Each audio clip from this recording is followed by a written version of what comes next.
Hello, this is Mrs. Solzin. I'm covering Romanticism, and this is considered the birth of modern art. This is going to be difficult for me because I love Romanticism, and I'm trying to condense it into a shortened video for you guys. Time periods, we're at the end of the 18th century up to the 19th century. This is going to cover the French Revolution, European revolts, and the concept of what makes something modern, right? So this is a quote from our textbook. Romanticism in all the arts is what represents the men of today and not the men of those remote heroic times, which probably never existed anyways. So it's going to be a break away from what we just talked about with neoclassicism. All right, modern art movements include neoclassicism and romanticism, specifically because this example on the left is by David, right? He's a neoclassical artist, but this is depicting a very current event, the death of Marat. So beginning in the late 18th century and early 19th century, one of the biggest changes that signals the modern era is that artists are more willing to put very recent events into major paintings. So it's depicting current things that are going on. If you want to read about this, you can, but I'm going to keep on going. But this is about these two different paintings. The first romantic artwork we're going to be discussing from our 250 is by Goya. And then there's Spanish and there's English. So I just have my students write down one or the other. So I'm going to say the English. And there's nothing to be done from the Disasters of War series. This is plate number 15 out of that series. The artist is Francisco de Goya. But again, we can just focus on last names. 1810 to 1823. Wasn't published till after he died, and this is considered a dry point etching, and I'll talk about the differences in the different types of etchings. All right, what connections can you make between these two artworks? What formal visual connections? These are both done by Goya. Obviously, the one on the right is a painting. The one on the left is an etching. All right, so the one on the right is a very famous painting called The 3rd of May, 1808, also by Goya. Depicts the Spanish rebels getting caught by the French army and murdered. Similar allusions to Jesus with the position of the man's arms, similar to him up on the cross. Clothes are also radiating with light. There's dead, gruesome bodies shown on the ground. There's an overall sense of hopelessness, right? There's nothing to be done. This line of soldiers is nearly identical to the murders in the aquatint. That means, the etching. So I'm talking about this line of soldiers here are identical to the line of soldiers in the etching. The Impressionistic style, which is coming later, in which they are painted, foreshadowed and influenced later 19th century French artists. I'm going to skip that. All right, so now what could this have in common? What similarities and differences can you talk about here with David's neoclassical painting, The Oath of the Horatii, between Goya's painting, The 3rd of May? So the Oath of Horatii is about civic sacrifice. It's calm. It's a historical scene. The 3rd of May is very different. It's blind terror, desperate fear. This is capturing the essence of Romanticism.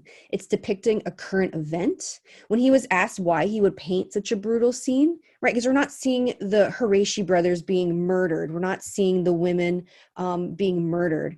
It's depicting the calm before the scene, right? In David.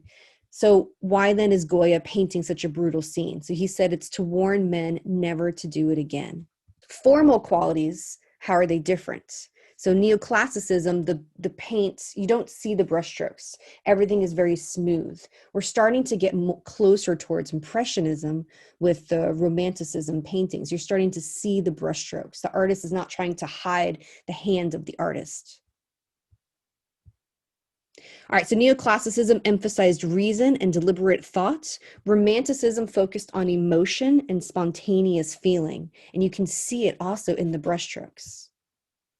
All right, here's some close-ups in our etching. All right, context, what is going on? So the French emperor had seized control of the country in 1807, and this is Napoleon, by the way, after he tricked the king of Spain. There are 82 etchings in this series, just like Hokusai has 36 woodblock prints in his series 36 Views of Mount Fuji that the Great Wave came from. This is also part of the series. This series of etchings is called The Disasters of War, records the horrors of the Napoleonic invasion. There's Napoleon. We have the painting by David on the left and the painting by Ong on the right. He's protesting the French occupation of Spain by Napoleon. All right, I'm going to read this. This is a really good visual description from Khan Academy. A man blindfolded, head downcast, stands bound to a wooden pole. His white clothes, despite tears and rips, seem to emit light. Although the man's off-kilter position signifies defeat, he is yet heroic, an alter Christus, another Christ. On the ground in front of him is a corpse, contorted, the spine twisted, arms and legs sprawled in opposite directions. His grotesque face looks out at us through obscured eyes as blood and brain matter ooze out of his skull and pool around his head. Seconds ago, this man was alive. Further off, to our hero's left, other men, doubled over and on their knees, are similarly secured to wooden stakes. To his right, we see the cause of the carnage. A neat line of soldiers aim rifles at the men, the muzzle of their weapons disappearing behind our hero's hip. But the rest of the gun is not left to our imagination. Suddenly, and in such an obvious position that we wonder how we did not see them before, the barrel of 3 rifles appear from the right edge of the picture, aimed at our messianic hero. Not only is he about to die, but his executioners are everywhere, as the caption of the picture tells us, and there's nothing to be done. Right? And then you see the barrel of the guns. It's a really interesting composition. All right, so this series was not printed until 35 years after the artist's death because he was afraid of persecution, right? He did not want to be one of these men tied to a post and shot. So here's a quick overview of the series. It starts by showing the conflict between the French and the Spanish.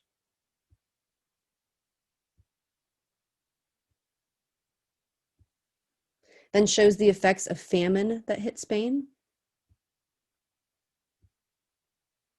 The disappointment and demoralization of Spanish rebels.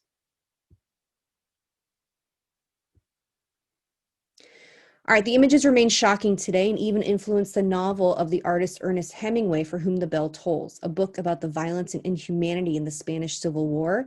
Hemingway shared Goya's belief that he expressed in The Disasters of War, that war, even if justified, brings out the inhumane in man and causes us to act like beasts. This is why he's portraying them as beasts. All right, overall process to etching. So this is a printmaking process that's done with metal. So it's covering a copper plate with wax. You're scratching lines into the wax, and then that is placed in an acid bath, and it's eating away at what you've etched into.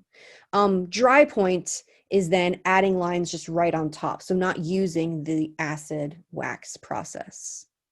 So scratching directly onto the plate, you ink it, you rub off the excess ink, and then you roll that through a printing press with wet paper on top of it. So here's our different printmaking processes that we've looked at so far with metal. So we have engraving, dry point etching, and then etching. Although Rembrandt also used lots of dry point etching. It's just scratching lines right on top of the metal.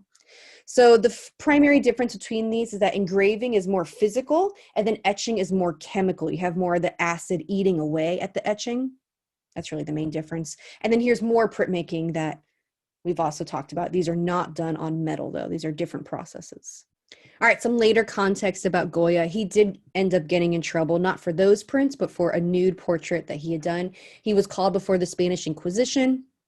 After that, he retreated to a home outside of Madrid where he stayed for a long time. He vented his anger with the world by painting darker, even more hopeless paintings right onto the walls. So here's one example. There's several other ones. This is a dog drowning in quicksand.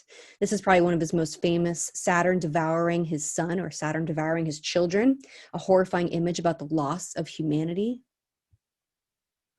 So he did 14 paintings done while he was in his 70s, mostly deaf, frescoed right onto the walls of his home, and they were little known for half a century.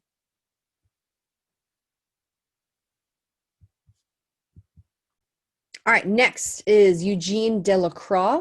This is called Liberty Leading the People. So again, last name, Delacroix is the artist, oil on canvas, 1830.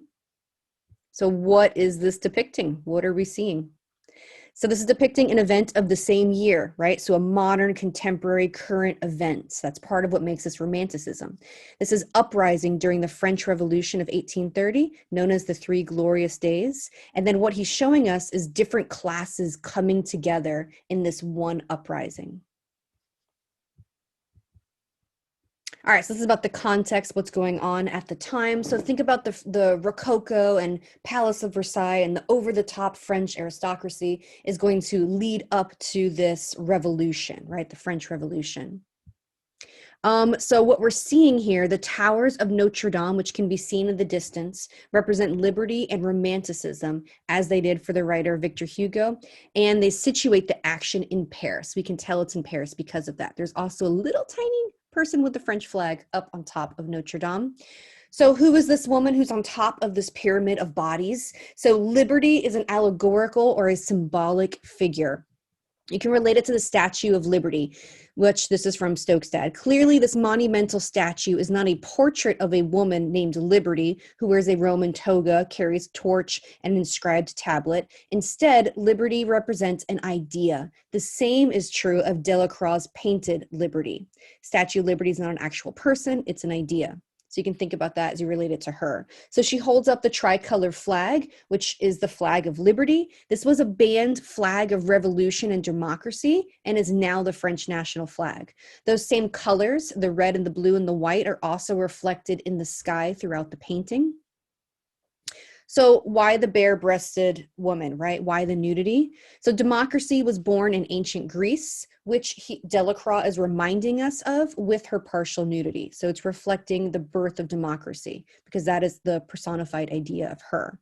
The wind also spins the drapery around her, alluding to classical drapery. Think about the Nike of Samothrace, right? Perfect classical profile of her face. She's turning her head to spur the crowd onto final victory. You can read this if you want to about her cap, about her hat. All right, who is she leading? Who are all these people that are coming with her? So again, Delacroix depicts classes united against the monarchy and nobility. So specifically, members of the lower class depicted in man on the left. So he looks like a factory worker with a pistol. Then you have the more nicely dressed top hat, hunting rifle. Could be a self-portrait of Delacroix, but we're not 100% positive on that. It's showing classes united against the monarchy. You also have a wild schoolboy holding two pistols. Like he looks like a wild, Wild West kid. Depicting not just a sense of victory, but also the terrible cost of war, the brutality. Like this man looks like he's in his pajamas and he was just kind of dragged out in the middle of the night. Have you ever seen those gladiator movies of Hector being pulled behind the chariot, dragged around the city? This is also kind of a personification of that hero. The way he's painted, his arm is being foreshortened. So that means the compression of forms. So they appear to move out towards the viewer. And this is another romantic painting. He's also violating the rules of the Academy. How dare he? You can see the brushwork, the hands of the artist. We talked about that with Goya. There's a looseness of the handling of the paint. Delacroix's use of expressive brushstrokes and his study of the effects of color is going to shape the work of the Impressionists. I'm so excited we're almost there. Overall, this is how it's covering Romanticism. There's a concern with human emotion. There's a fluid brushwork, energized composition, and an emphasis on diagonals and movements. So focusing on the composition, how are these two paintings from Romanticism similar with their composition? So they both have this pyramidal composition, filled with chaos, but organized. And they both have this rising sense of hope at the top to the two of them. Delacroix's painting is described as the base is strewn with corpses, resembles a pedestal supporting the image of the victors. That's a quote from the Louvre. Our textbook says Géricault's painting is described as a pyramid of bodies. It's fun stuff. But here's some other examples of Romanticism using that pyramidal composition. All right, next, this painting is called Slave Ship by Turner. We're only going to focus on last name here. 1840, oil on canvas.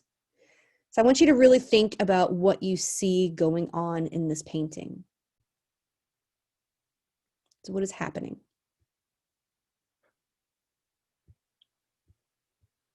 So here's some details. This is on the lower right corner.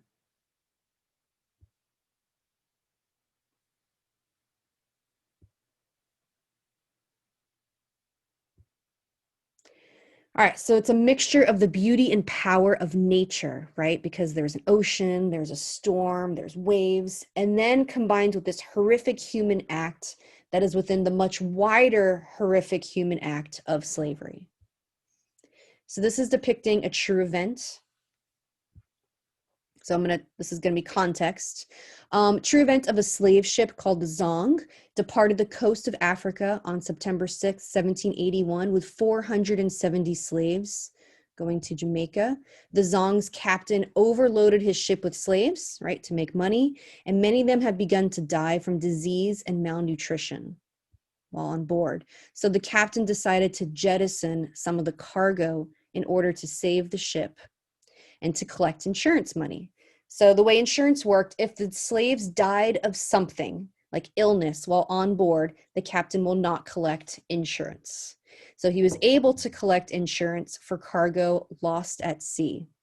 So over the next week, they threw 132 slaves who were sick and dying over the side of the ship. Another 10 slaves threw themselves overboard in what was later described as an act of defiance. And it was in this context that the word massacre was first used upon the arrival of the Zong. This massacre inspired the actions to have Parliament abolish slavery throughout the British Empire in 1833. So there's a positive.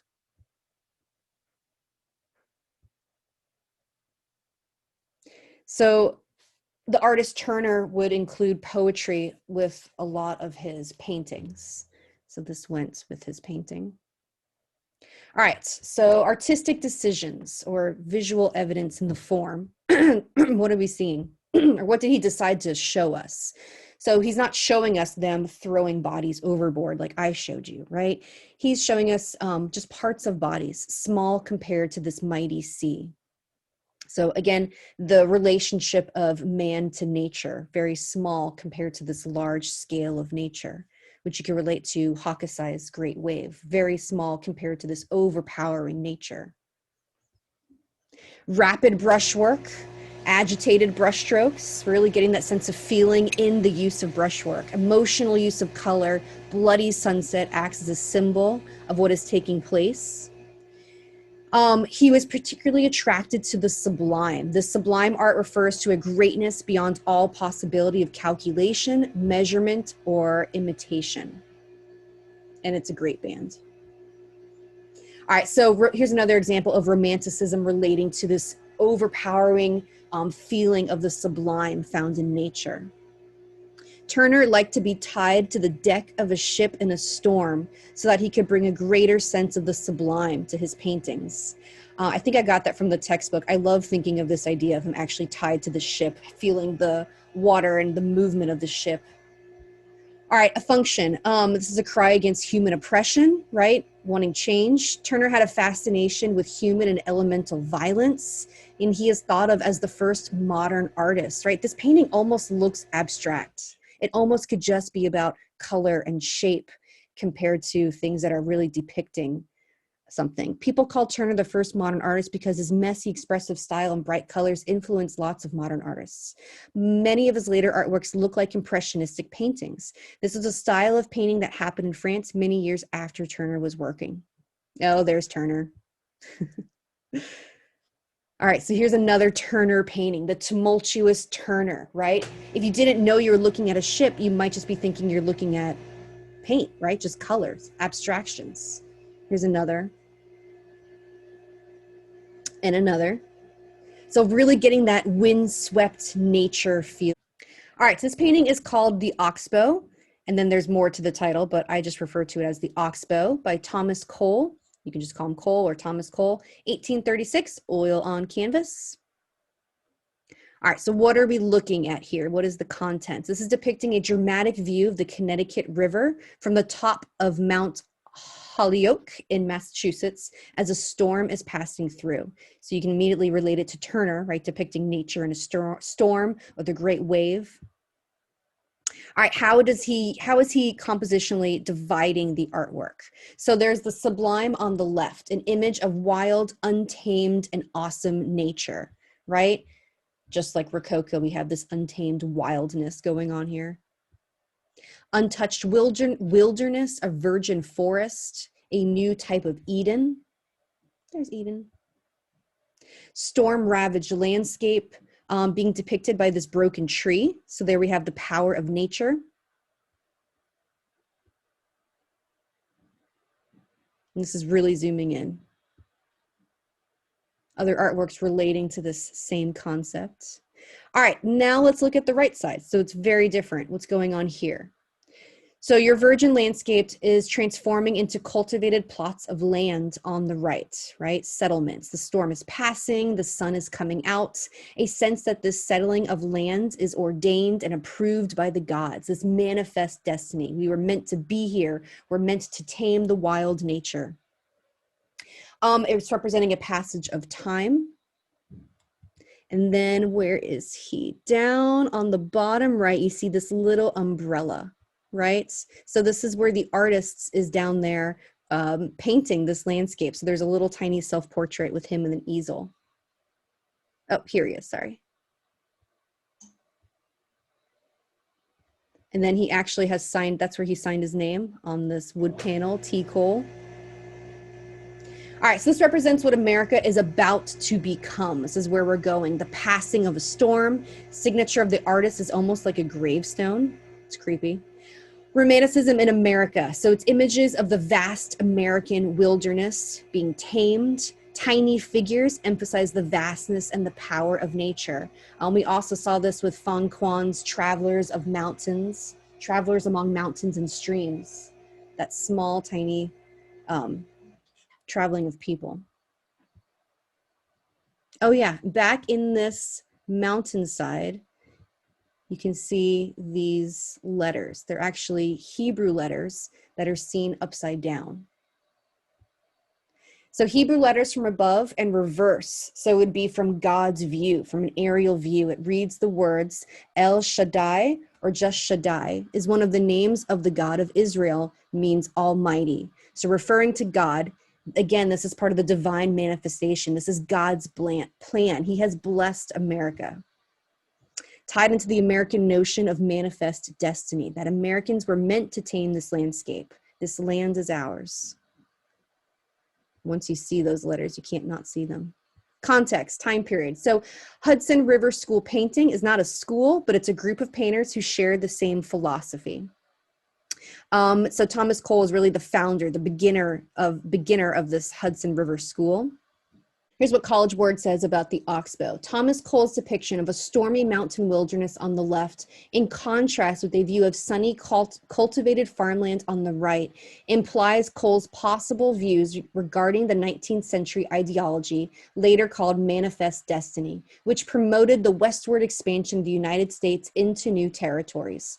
Although it is unclear whether Cole actually supported the taming of unspoiled wilderness in favor of settling new territories, his work was generally interpreted by contemporary viewers as an endorsement of westward expansion.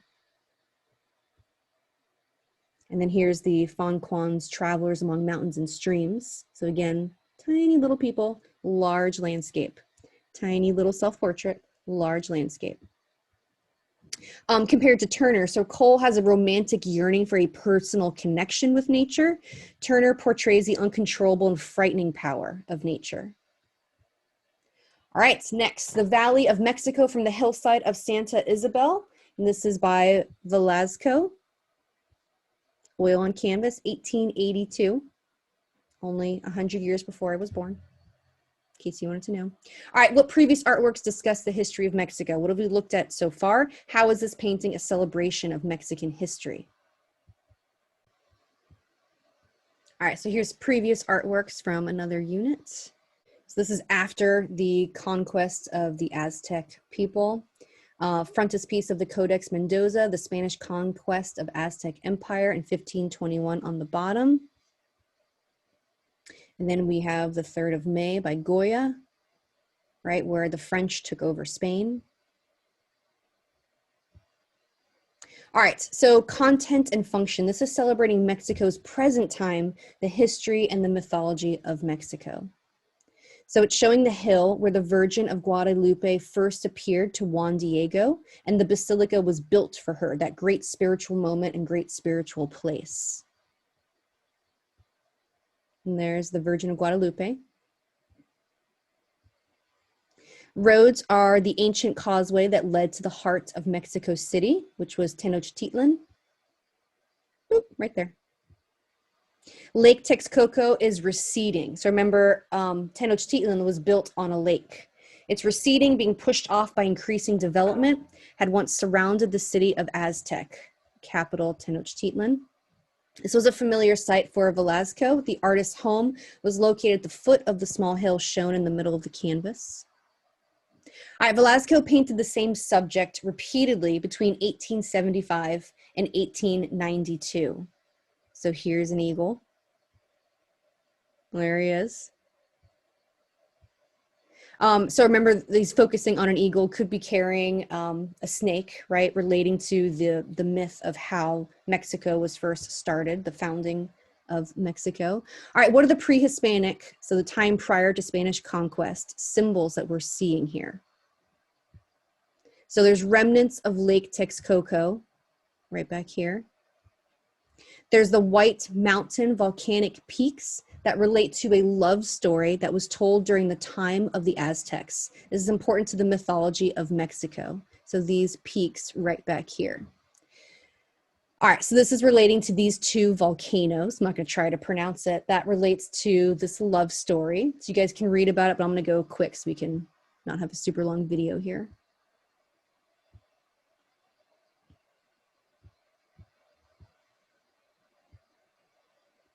It reminded me of Moana.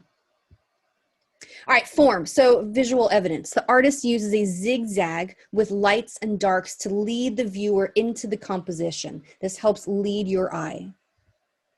Here we are being zigzagged throughout this composition, throughout this path in the foreground, and then the midground, and then into the background, and then even up into the sky. More visual evidence. Two indigenous individuals are presented in transit from the city going into the country, reflecting this romantic theme of being in the wilderness. How does this painting relate to Romanticism? So nature invoking a spiritual feeling, romantic relationship between human figures and the scenery they inhabit. The Valley of Mexico from the hillside of Santa Isabel represents an important period in the development of Mexico's national identity and an important chapter in the history of Mexican art. Velasco's landscapes become symbols of the nation as they represented Mexico in several world fairs. The union of romantic European sensibilities and historical allegories observed in these compositions won him important recognition in Chicago, Paris, and Philadelphia in the late 19th century. All right, I hope you're in love with Romanticism like I am. That is all.